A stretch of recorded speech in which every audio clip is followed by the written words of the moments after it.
parlamentos, o varios, pero en fin, generalmente en el Parlamento Europeo lo que existe es una aproximación, en algunos absolutamente sectaria, consistente en hacer la revolución hasta el último venezolano, esa revolución que son capaces de realizar en su propio pellejo, y que además con un criterio que yo llamo de racismo cultural se determina que lo que es bueno, todas las privaciones y miserias por las que pasa el pueblo venezolano, evidentemente no se les debe aplicar a sus muy ilustres pellejos ni a sus magníficos chalets en algunos lugares, eso sí, con la bandera roja y la retórica marxistoide. Cuando estamos hablando del arco amazónico, del arco del Orinoco, mejor dicho, estamos hablando de una situación que afecta muchos niveles. Es un nivel de putrefacción económica del régimen venezolano que pasa por encima de cuestiones que parece ser que a muchos les afectan y les interesan, pero que después están magníficamente ausentes, dependiendo de quién es el que impulse la causa o quién es el que la sufra. Como resulta que para algunos de la izquierda patética el régimen venezolano es la llamada izquierda, el que se destruya todo el complejo amazónico, todo el complejo del arco del Orinoco, que se contaminen los ríos con mercurio, que se expulse a las comunidades indígenas, que se produzcan un incremento descomunal en lo que significan las enfermedades tropicales, por ejemplo el paludismo, la malaria, pues todo eso no tiene mayor importancia porque se hace en nombre de la revolución. Que después ese oro esté vehiculado y comercializado a través de supuestas guerrillas izquierdistas como los remanentes de la FARC o los helenos, o simplemente la mafia local que exige un 30% a la gente pobre que se está dejando el pellejo sacando algunas pepitas de oro, aunque sea destruyendo la selva amazónica. Eso tampoco importa. Que ese oro termine generalmente en Turquía y en los bolsillos de la oligarquía venezolana, pues tampoco importa, porque no hay nada que sea más importante que la microcausa pseudo-revolucionaria, o sea, hacer la revolución hasta el último cubano o hasta el último venezolano. A mí eso me produce un inmenso asco. Y lo que les rogaría es que si tanto defienden esas causas, que vivan en ellas, pero que vivan como un venezolano de a pie, no en casas de cortesía, ni con las ventajas correspondientes de la más que corrupta oligarquía venezolana. Y ahí termino. Paso ya la palabra a quien la merece, que es en este caso, empezamos por Mitzi Elizabeth, que es activista de derechos humanos. Gracias. Venezuela, el país donde yo nací hace 40 años, no es la nación de hoy. Cuando yo hablo con la gente que aún vive en Venezuela, porque entre tanto, según las últimas cifras del Observatorio de la Diáspora Venezolana, son ya más de 5.700.000 los venezolanos repartidos en 90 países del mundo, escucho relatos de gente que camina como zombies en la calle, buscando qué comer o pidiendo dinero entre la gente para adquirir los alimentos que están a disposición, pero que por culpa de una hiperinflación cuyas cifras no son ni explicables ni comprensibles no pueden parar. Las colas para comprar alimentos cesaron en las grandes ciudades por el surgimiento no solo de los muy rentables bodegones a los que no tiene acceso la gran mayoría de la población, sino también de una serie de empresas en el exterior que se encargan de enviar dinero, alimentos, medicinas y artículos de primera necesidad por cuenta de esos millones de venezolanos emigrados que apoyan a sus familiares y a sus seres queridos. En el interior del país el cuadro es totalmente distinto. Los cortes de agua, de luz, de combustible mantienen en parálisis a sus habitantes y les impiden tener una vida digna, pues carecen de lo mínimo necesario y de la necesaria tranquilidad para vivir. ¿Qué es ese mínimo que necesita un ser humano para vivir dignamente?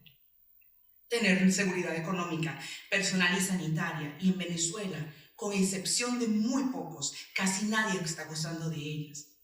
En un país donde el dinero perdió de tal manera su valor, porque encuentra mejor uso en el basurero que en la cartera de los venezolanos, donde todo se paga al valor del dólar o del intercambio, y donde el salario mínimo, el trabajo de un mes, te alcanza solamente para comprar un cartón de huevos. Es un país desnutrido, donde no solo hay carencias de medicina, sino también de hospitales y de equipos sanitarios, y con las mínimas condiciones de salubridad, formados con médicos que no pueden curar a sus pacientes y que no pueden ni siquiera paliar su dolor. En un país así se perdió la dignidad hace rato. Ya nadie nombra la inseguridad personal, el otro gran problema de Venezuela. Lo que antes era una inquietud y un tema diario ha caído también en el olvido. Desde hace rato la sociedad no se horroriza ante los robos y la represión ejercida no solo en las calles contra las protestas, las cuales nunca han cesado, sino también contra los periodistas que aún intentan realizar su trabajo y contra los 117 militares que están presos y están siendo torturados en este momento por intentar defender a los derechos de los venezolanos. Y los 270 presos políticos, como lo dice bien la última cifra publicada hace 2 días por el Foro Penal Venezolano. A veces yo siento que se perdió la humanidad en Venezuela. Y entre todas estas pérdidas que hemos tenido, esta es la que más nos duele. Venezuela es un país dividido, política y socialmente. Y eso obedece a una destrucción sistemática por ya más de 20 años. Y es tanta la frustración y la rabia porque esta historia no termina, que entre nosotros mismos hemos empezado a dividirnos y a pelearnos. Eso no fue siempre así. Y una de las muchas cosas de las cuales todos nos sentíamos orgullosos era el amor y el orgullo por nuestra naturaleza, por nuestros paisajes y por nuestros parques. Percatarnos hoy de que hasta eso está siendo destruido para obtener beneficios cortoplacistas, aún a costa de vidas humanas, aún a costa del desplazamiento de poblaciones y de la destrucción del medio ambiente, aumenta nuestra frustración y por ende nuestro deseo de hoy denunciar este nuevo crimen ante el mundo. Es imposible para nosotros vivir en el exterior, observar diariamente este cuadro dantesco y no hacer nada por el país. Es imposible para nosotros no vivir esta dualidad entre Europa y Venezuela. No informar al mundo sobre lo que está sucediendo y no dejar caer a Venezuela en el olvido. Nosotros somos la sociedad civil, la que va más allá de los sistemas y los gobiernos. Y a esta sociedad venezolana y europea que está hoy en el Parlamento y que el Parlamento nos ha abierto las puertas para entregar este informe, nosotros les decimos gracias. Yo sé que todos ustedes conocen estas cifras y conocen todos los datos. Nos hemos nombrado una vez más para subrayar que no hay nación en el mundo que pueda resistir tal abuso de poder, bajo un yugo mantenido con el único fin del enriquecimiento ilícito y salir por sí mismos de esta situación ilesos es casi imposible. Venezuela necesita su atención y su ayuda, y esto es ya urgente. A veces siento que Venezuela cayó en el olvido, y no es de extrañar a la luz de tantas noticias que suceden día a día y de tantos acontecimientos que pasan a diario. Pero hoy nosotros estamos aquí para recordarlo. Gracias. Doy la palabra a Nora Estrada. Correcto, pues adelante.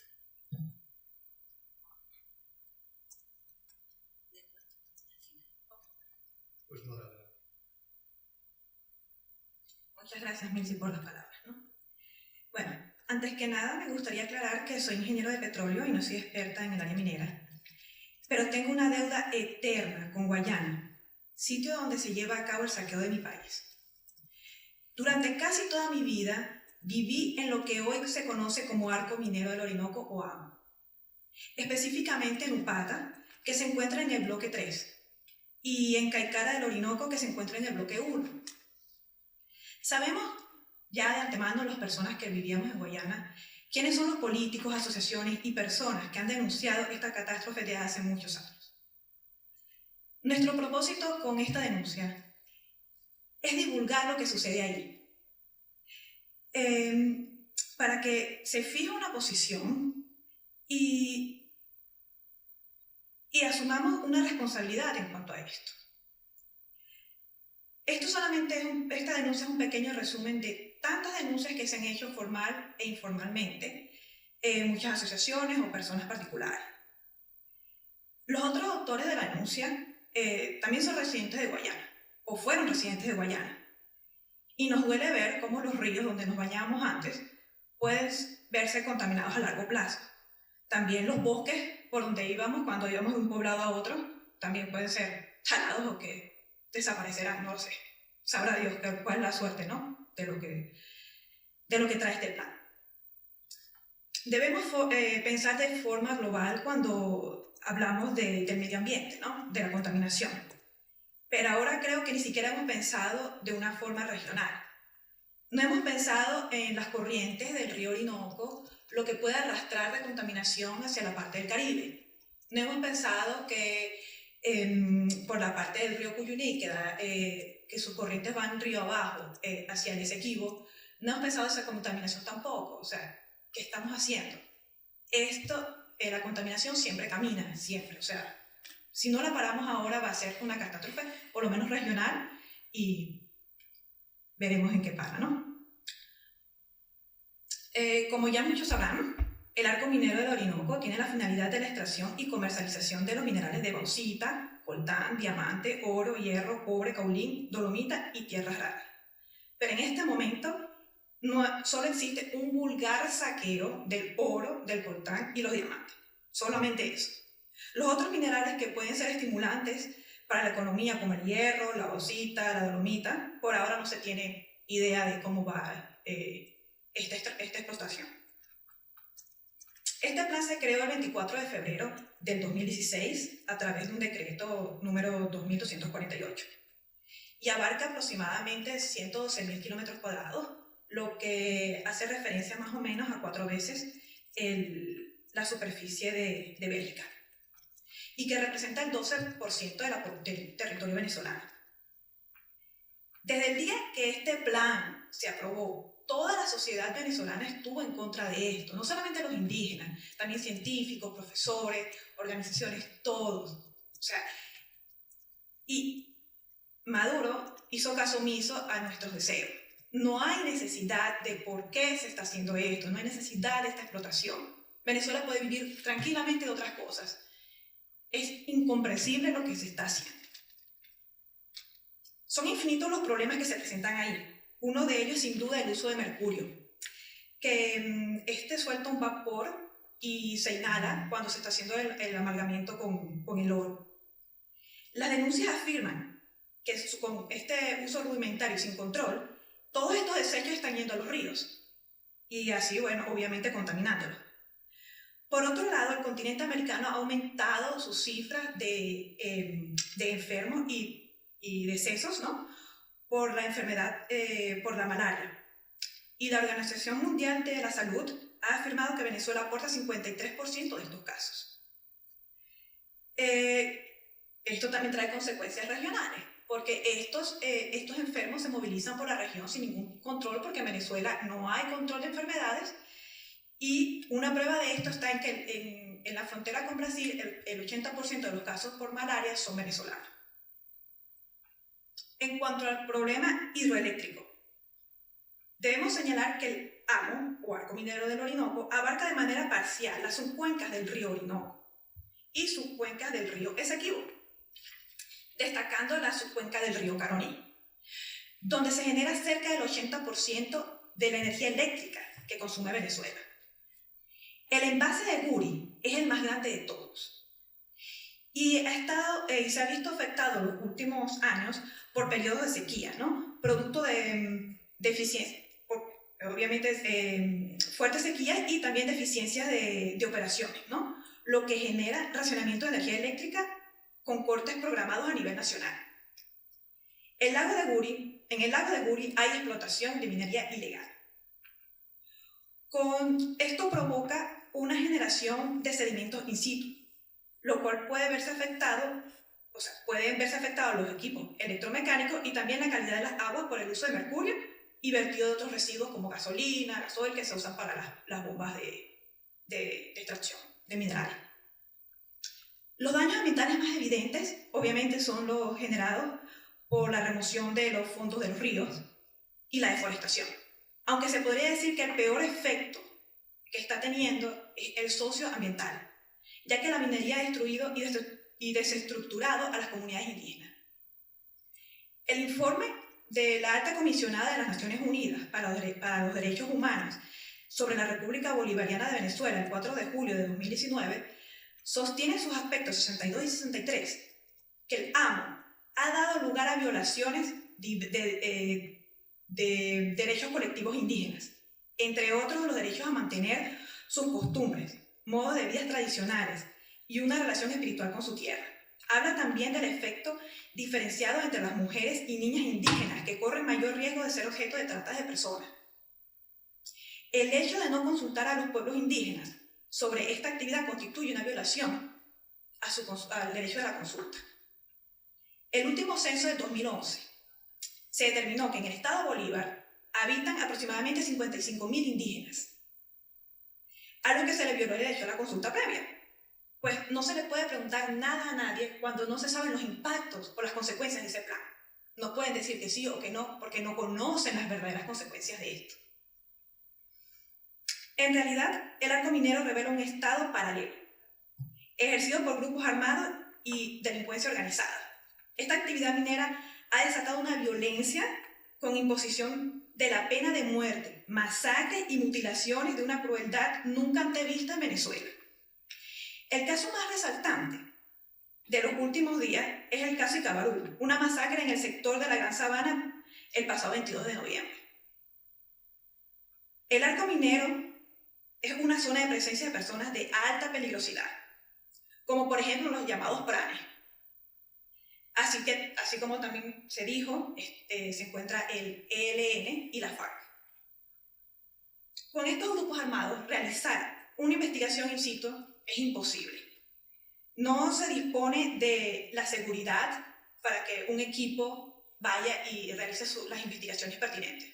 Todo son denuncias formales, algunas, los que podemos hacer denuncias, o informales, que obviamente las personas tienen miedo de hacerlo, ¿no? Es obvio, nadie va a ir en contra de la FARC o el ELN o los pranes o el sindicato o la base, como ellos le llaman a estos grupos de delincuentes. En función de todo lo que se comentó aquí, y con conocimiento previo, necesitamos que el Parlamento Europeo discuta y fije posición respecto a la situación que se vive en el arco minero. Muchas gracias. Pues ahora Patricia Betancourt, que nos va a concluir con la realidad realmente terrible de lo que está ocurriendo allá ante el estruendoso silencio del mundo. Buenos días, muchas gracias por acudir a la convocatoria. Para Beneuropa es muy importante contribuir a que esta denuncia se presente hoy aquí en el Parlamento Europeo. Visitaremos varios despachos de eurodiputados que van a recibir el informe y a escuchar de primera mano el testimonio, sobre todo de Nora, que es, como ya lo dijo, viene de allí creció. La actuación de la comunidad internacional en este caso debe ser con conocimiento de causa. En el sur de Venezuela se esconden muchas de las razones por las que el país está atravesando la crisis ya por todos conocida. La forma en que los estados del mundo enfrenten este desafío va a marcar el futuro de nuestro planeta. Ya no estamos hablando solo de un país que atraviesa una crisis política, hablamos de un reto para la humanidad. Hablamos de la forma en que de ahora en adelante se afrontarán este tipo de dictaduras, de situaciones, de tragedias. Las reglas internacionales que se pondrán en marcha para evitar que lo que está sucediendo en Venezuela vuelva a suceder. El caso venezolano ha puesto los focos sobre las grietas legales y las acciones que la comunidad internacional pueda y debe emprender en contra de las dictaduras y sus tiranías. También se deben redefinir términos como democracia, libertad y otros que han sido denigrados por el socialismo del siglo XXI. El caso de Venezuela ha puesto nuevamente en entredicho las actuaciones de organismos internacionales como la ONU, la OEA. Habrá un antes y un después de esta tragedia venezolana, porque no tiene precedentes y no podemos dejarla pasar mirando hacia otro lado o significándola con eufemismos o con definiciones que se refieren a otra cosa.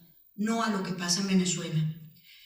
Para que la comunidad internacional, y en especial Europa, y muy en especial España, pueda contribuir a la reconstrucción de esta nación y aprovechar la crisis lamentable para replantearse todo, es necesario que conozcan a fondo lo que allí sucede, que se empapen de la historia y la geografía de nuestro país.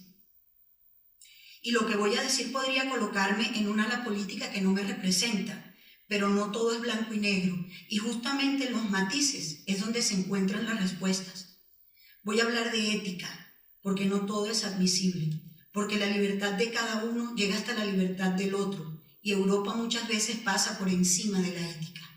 No se puede negociar con cualquiera, el fin no justifica los medios.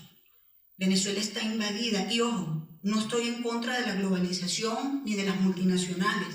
Estoy en contra de negociar sin mirar con quién y sin responsabilizarse de las consecuencias de esas negociaciones o haciéndose los locos, como decimos nosotros. De nada sirve explotar los recursos naturales de un país extranjero si detrás de esa explotación hay miseria y muerte. La conciencia es un término muy apropiado en este caso. Voy a poner un ejemplo sencillo y les pido disculpas por personalizar.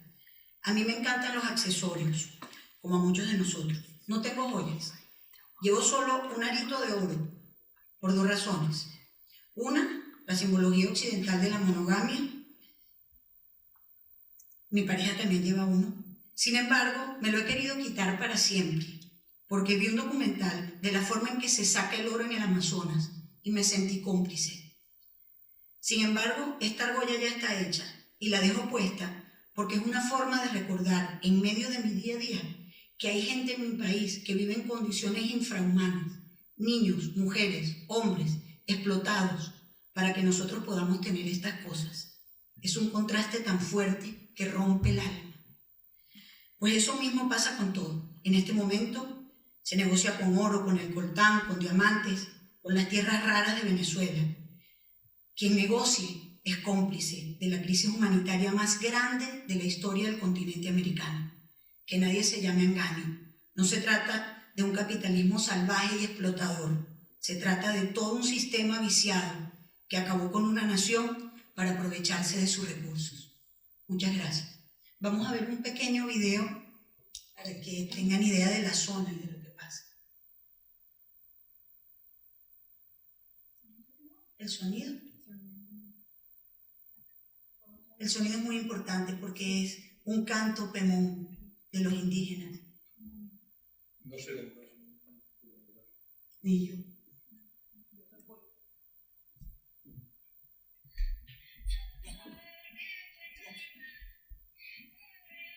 Ponle el micrófono.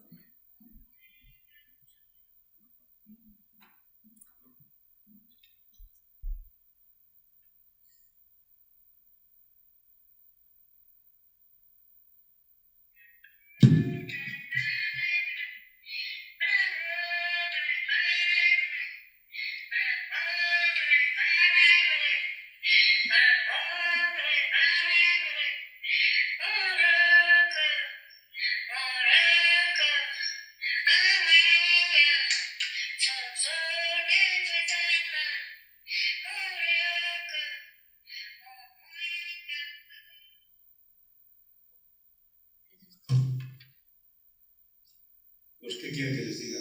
Para mí la barbarie de Bolsonaro en Brasil, que es de la derecha más reaccionaria, es equiparable a la barbarie del madurismo pseudoizquierdista en el arco del Orinoco.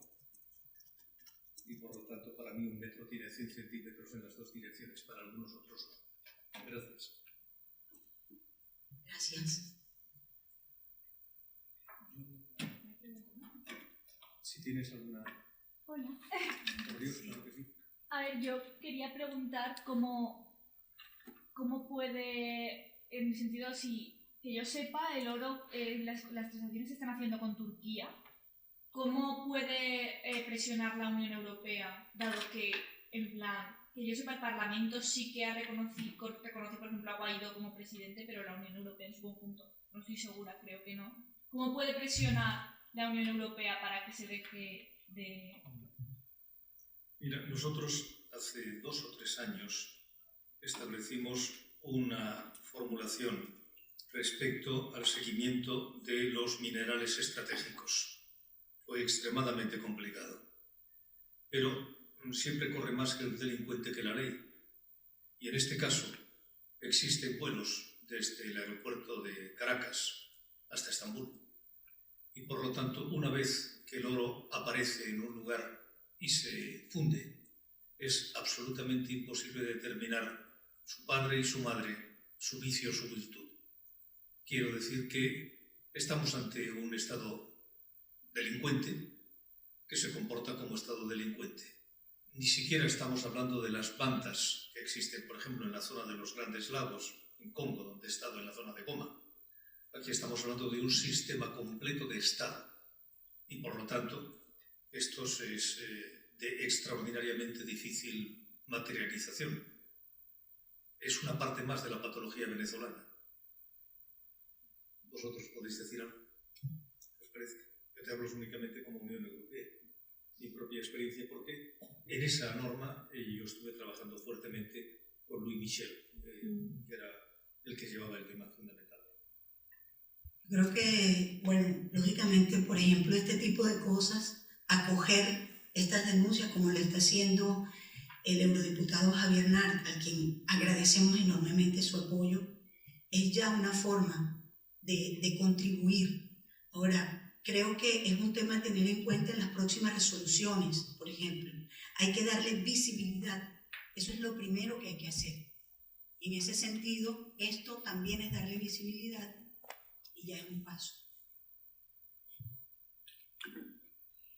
El problema de la minería ilegal la comparte Brasil, Colombia, Ecuador, Perú menos. Perú tiene mucha minería ilegal. 2 puntos. ¿En qué medida se puede abordar el tema en conjunto con los otros países también afectados por la minería ilegal? ¿En qué medida esta minería ilegal es más dañina que la minería legal? Yo quisiera solo decir algo y después, si quieres tú contestarle, porque la diferencia aquí es como si hubieran legalizado la explotación irracional.